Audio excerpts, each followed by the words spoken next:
โตมาเราเรียก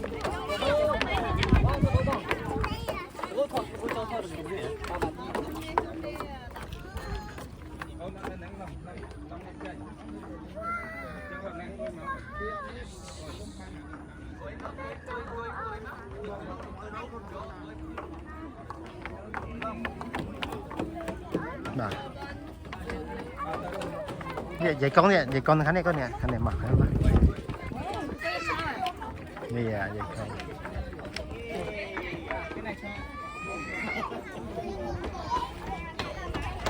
เอามือมาเนี่ยไปโชว์เจ็ดนี้ก่อนไปโชว์เจ็ดนี้ยังไงโชว์มือมาเนี่ยยังไงนี่จะเจ็ดมาอ่ะโน้ตไปมาเนี่ยก่อนยังไงโอเคร่างกูพอมือนั้นมันต้องอ่ะ